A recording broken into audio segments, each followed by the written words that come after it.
Hello everyone, how to Tuts back with another new video, and in this video I'll guide you how to turn on auto delete message on Telegram desktop.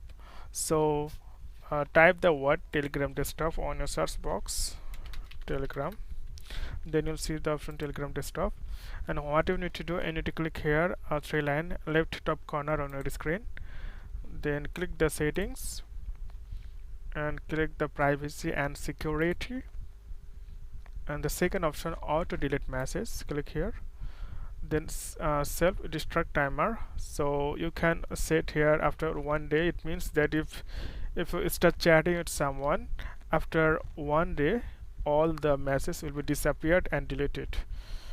So you can choose here, are you sure you want to all messages in your new private chat and new group you create to be automatically deleted for everyone 1 day after they are sent.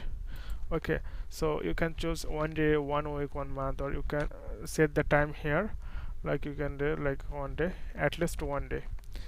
So this way you can, like if you click 1 day, then click the enable.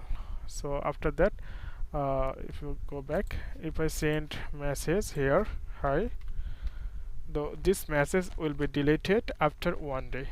So this way you can turn on the auto delete messages on your Telegram desktop. So okay friend, I hope this video is helpful. So today is no more, and see you in the next video.